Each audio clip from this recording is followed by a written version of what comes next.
Hey, it's Art from My New Microphone. In today's video, I want to share 7 tips for producing and mixing 808 basses. Now, the Roland TR-808 is one of the most famous drum machines in the world, and there are a lot of different sounds that we can get out of this machine. However, today I want to focus primarily on that subby bass sound that was made famous by the 808, even though we don't necessarily need to get it from a TR-808. There are plenty of sample libraries and even plugins to produce this style of bass, and so today I want to share a few tips to help mix and produce with this sound in our music so that we can better fit in and be competitive with a lot of the popular genres of music that utilize 808s today.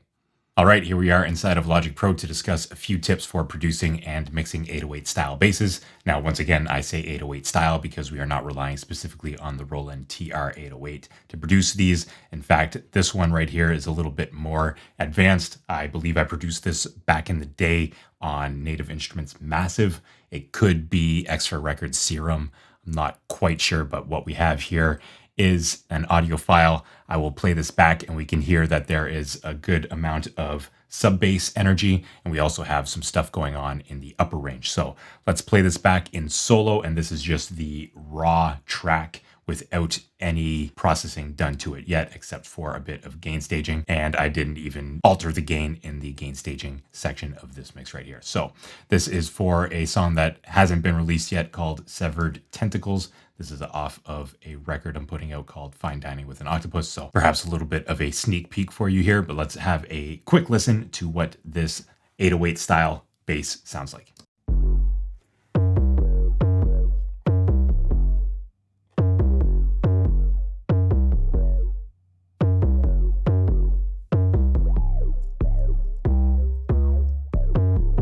So a little bit of modulation in the upper range there. There's some stereo information going on, but most of the bass is in the bottom right there. So again, this is perhaps a little bit more of an advanced sound than what we would get with a regular 808, say with something like this, which I have as a sort of bass boom in the mix. But we will be looking at both of these in the mix. I also have this additional one, which I am not using in the final mix, but we can have a quick listen to that as well. More of a square type bass right there, but I ended up not using that, so we will not discuss it primarily in this video right here. Now, before we get into the tips, I just want to discuss a little bit of the production in here. What I did was I created this in Native Instruments Massive, as I discussed, but I also focused primarily on the root of the track. This is, for you music nerds out there, based in the Lydian dominant mode of the harmonic minor scale. So that is a 1, 2, 3, sharp 4, 5, 6, flat 7, and the octave there. So in this case, I'm really focusing on the root, which is F sharp. And instead of playing that fifth, I'm focusing more on the tritone, or the sharp 4, which is the C right there. So I'm focusing on the F sharp, which is the root, the tritone, and then also on the minor seventh, which is the E in the case of this particular mode in this particular key. So focusing primarily on the key center, or at least on the root note of whatever the chord changes are, is something important for bass elements within the mix. The bass elements of a song are really important for determining the overall harmony, because all of the chords are based off of that root note that is often provided by the bass. So I just wanted to touch on that right here. So it keeps going back down to that boom, which is the F sharp, which is the root throughout this entire mix.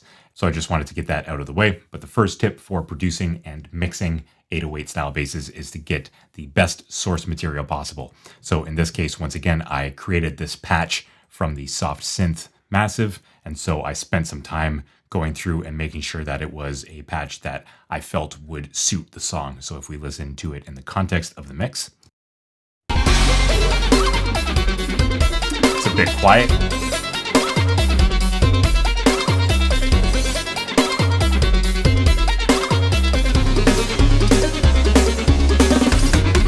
So it plays its role holding down the bottom end, and it also gives us a little bit of that high-end stereo width that I found particularly useful for a weird type song like this. So whether we are programming a synth to create an 808 style bass, or we're using a Roland TR-808 proper, or we're using a plugin that allows us to create 808s like the Future Audio Workshop Sublab, or we're using samples, it's very important to make sure that we get the best source material possible for our bass so that we can have an easier time mixing and producing with that bass sound. The second tip I have for producing and mixing 808 style basses is to utilize saturation and distortion. Now, saturation and distortion are effects or processes or just happenings that happen in the audio signal that effectively produce new harmonic content based on the frequency content of the signal. And so when we are dealing with bass elements, we can often want to bring those bass elements by either boosting the very low end or bringing them up in level. And this often overpowers the mix and makes the mix far too bass heavy. Oftentimes, when we want to boost the bass, what we want to do is boost the presence of the bass rather than the bass frequencies themselves in order for it to be heard on smaller speakers and larger speakers alike and to have more presence within the mix. And so a way to do that is to use saturation and distortion, again, to create new harmonic content, particularly in the mid-range, to make the bass or the 808 style bass that much more present in the mix. And so a go-to for me is the FabFilter Saturn II. This is my go-to saturation plugin. And you can see here that I have the drive all the way up on the track itself. And then we see here that I'm routing this track to bus 3 along with these other two, one of which I'm not using, one of which is acting as a sort of bass boom style effect. And then I have all of these being routed to this bass subgroup right here. And then I'm adding even more saturation at this stage. And this is multiband saturation, where I am saturating the top end above 160 at a drive of about 70% and the low end less so, about 31% for everything below 160. So let's have a listen to these two Saturns. I will select both of these so that we can have a listen to what it sounds like on and off. Once again, I will bring this back up a little bit so that we can hear it better within the mix. I did not go ahead and level match here, so as I turn more of these processes on, the track will get louder. I don't condone doing this, but alas, when I was mixing this, I didn't have the discipline to go about doing it that way. So let's have a listen with the Saturn off, and then I'll turn it back on.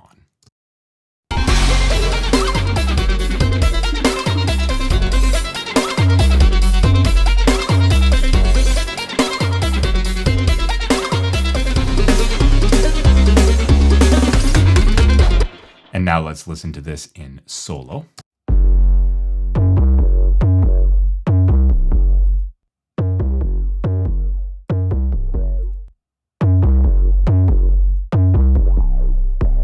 So it makes it gritty, it makes it distorted, but it also brings out the presence. And it may sound a little bit overly distorted in solo, but if we listen to it back in the context of the mix, it really helps push it forward in the mix and makes it that much more present.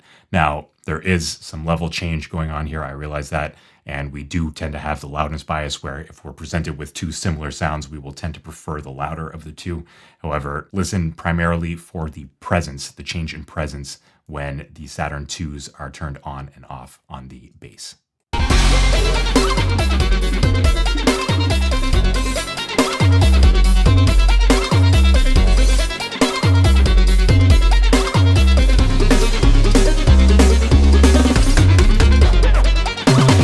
So that is tip number 2, to add a little bit more presence, a little bit more grit, and a little bit more power to the sub bass, the 808 style bass. I like to use a little bit of saturation in this case, but a bit of distortion helps as well. And actually, speaking of distortion, I also have a bit of clipping right here going on this bass. So if we were to solo this once again and have a listen to this without clipping and then with clipping, we would hear even more distortion being added. I really love clipping as a process for getting more headroom out of particularly transient tracks like our drums, but it can also be used to add more grit, especially when we are dealing with very low frequencies that have longer wavelengths. The shaving off of the tops and bottoms of the peak amplitudes of those waveforms will be much more perceptible as distortion than, say, a snare drum that has a lot of harmonic energy in the transients of its signal. So in this case, let's have a listen without, and then I'll turn the standard clip back on.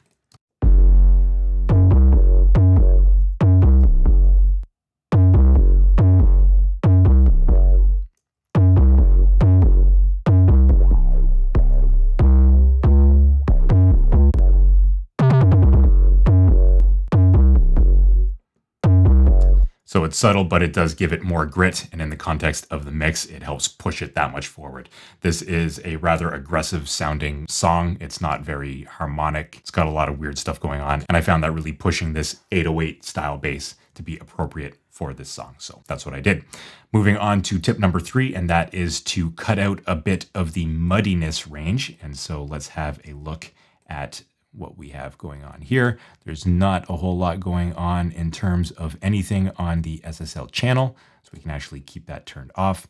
But in the channel EQ right here, we have a bit of pulling at around 130 hertz, about 1.5 dB, and then we have a high shelf boost right here to help bring out some of that stereo information up in the top end. Again, this is a full range style 808 bass.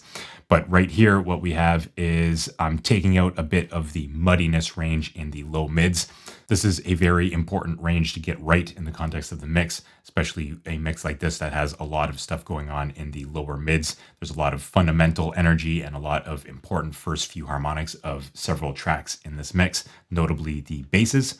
And so pulling out a little bit right here just helps to open up that section of the frequency spectrum and helps to declutter or demuddy the mix. I know that muddiness is perhaps an overused term, but because it is so used, it is a worthwhile term to be using to describe any buildup of energy in the anywhere between, I'd say, 150 to about 500. In this case, I brought it down at around 130. But just for demonstration purposes, let's have a look at what the bass will sound like when I boost around 250 hertz in that low mid range, or when I cut. And I may actually end up cutting this in the final mix. This is about partially done, about 50% done in the mix. So let's have a listen to this in the context of the mix so that we can hear everything that's going on in this range.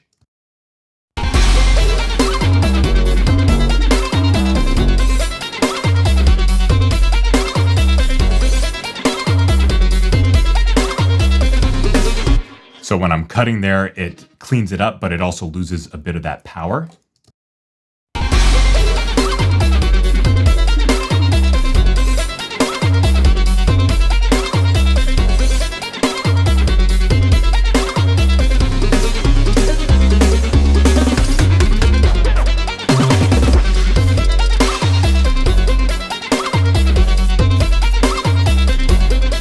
I might actually like it with a little bit cut around 250 now that I get into the mix and try that out and listen.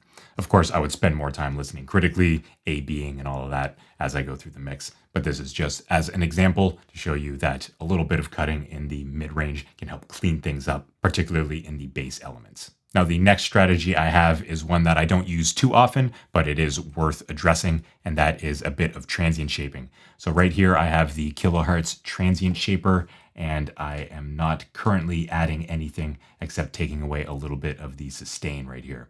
So I'm not adding anything to the transients of this bass, but I am taking away a little bit of the sustain. This is a free plugin. I will leave a link to this one along with all of the other plugins I'm mentioning in this video in the description box down below. But a little bit of transient shaping can go a long way. Sometimes our 808 basses will have too much tail or too much attack, and being able to go in and effectively shape the transient to either add more attack, take attack away, or to reduce or increase the amount of sustain can really help that sound fit into the context of the mix. Again, I did program this, and perhaps I programmed it with too long of a tail, so I just wanted to reduce the sustain a little bit, 12%, to help it fit better in the mix. So let's have a listen with and without this transient shaper in solo and then in the context of the mix. It's going to be subtle, but just another move that we can do to help produce and mix our 808 style basses.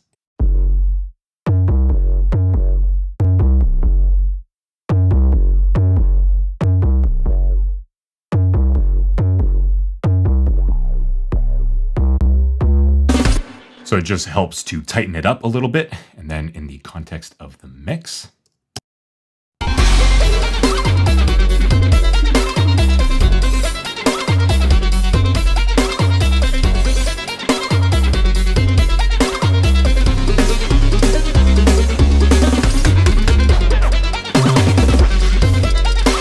I find with this sustain turned down a little bit, it makes a little bit more room for that tuba that I have in here, which is right here. So if we solo my voice primarily, and then the tuba and the sub bass right here. Let's have a listen to this with and without this transient shaping going on.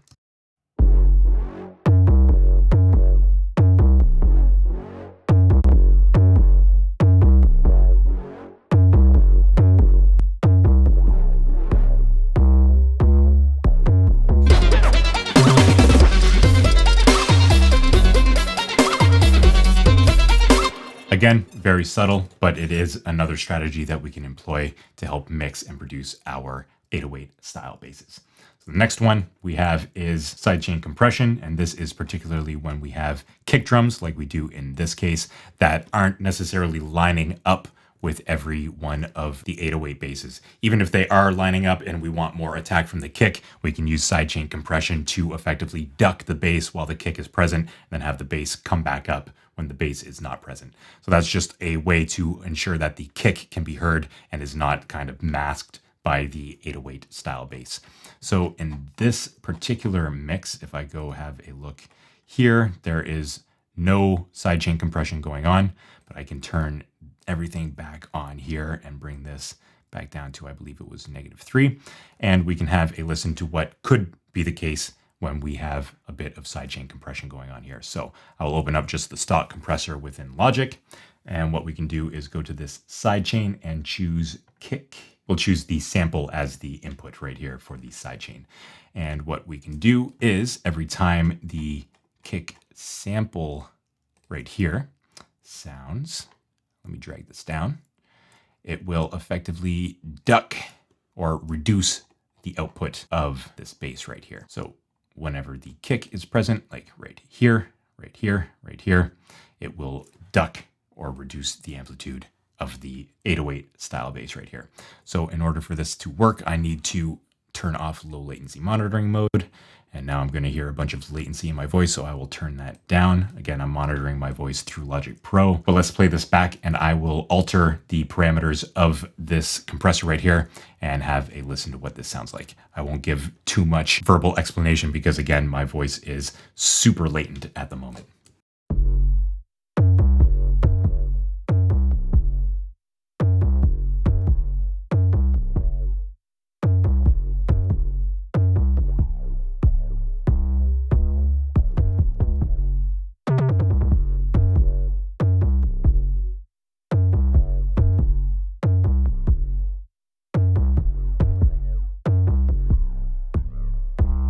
So you hear there that when this compressor is turned on, we have a situation where we can hear the kick drum a lot better than when it's turned off, and there's a lot of masking going on in those important low-end frequencies.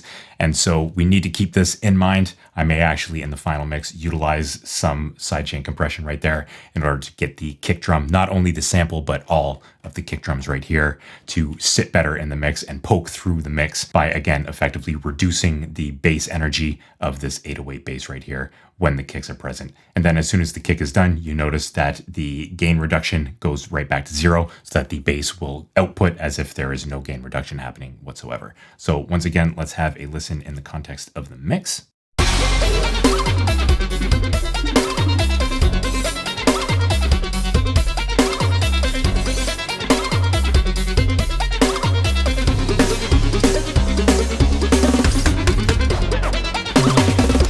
And so I dialed it back there a little bit. It was a bit too distracting when it was going down to -5, -6 dB. Even a few dB in the case of sidechain compression can help to reduce the frequency masking in the low end energy, particularly between the kick and the 808 style bass in this case. So this is certainly a valuable tip to keep in mind when producing and mixing 808 bass. So let's turn low latency monitoring mode back on. I will turn my voice back up. Perfect. And now I can even go and turn off this sidechain compression for now because it's not going to work anyway in low latency monitoring mode, and move on to tip number 6, which is closely related to tip number 5, and that is bussing the kick and the bass together. This is common in electronic music, and a lot of electronic music uses 808 style basses. And so effectively what we would do here is, instead of, in this case, routing the kick drums to bus 1, which is our drum subgroup right here, we would actually bus the kick drums and the 808 bass to their own subgroup so that the kicks aren't part of the main drum subgroup. And then we would be able to process the bass and the kick together, doing things like adding distortion and saturation to help bring out the presence of both, using some compression to help glue them together within the mix. I didn't do that in this particular mix, but it is a strategy worth exploring a little bit for yourself if you do want some more cohesion between the kick and the 808 bass. And finally, we have tip number 7, which is important for any bass in any mix, and that is to eliminate the low-end rumble and low-end energy that doesn't add anything musical to the mix in tracks other than and including the bass tracks.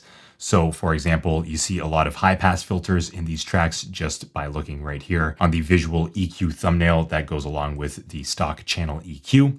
And that is effectively eliminating the low-end rumble from tracks that don't provide any low-end musical energy. And that therefore frees up energy in that range for the sub bass to be more present and more powerful in the sub bass, in the bass, and even in some cases in the mid-range if we're high passing rather aggressively, for example, on these hats. So in general, our bass elements and our kick drum will want to be the primary elements that are having information in the very low end, those sub bass frequencies, and everything else can often be high passed to get rid of any potential energy that would interfere with those important sub bass and bass frequencies. So that is what I have to show you here inside of Logic Pro for this video. All right, so those are my top 7 tips for producing and mixing 808 basses. Once again, they are getting the best source material possible, as always, using saturation and distortion to bring up the presence in the mid-range, EQing out any muddy frequencies if need be, using transient shaping to either soften or harden the initial attacks of the 808, using sidechain compression if there's too much competition between the kick and the 808, bussing the kick and the 808 together for similar processing, and of course using high-pass filtering on other tracks to get rid of unmusical information that can interfere with the sub-bass information of the 808 basses themselves. If you found this video useful, I would encourage you to hit that like button and also to subscribe here to the Mining Microphone YouTube channel. And if you'd like to spend more time with me here, I will feature a few other videos in the top left and top right corner that you can check out if you'd like more information here. So check out one of these videos, hit the like and subscribe button, and I'll see you in the next one. Cheers.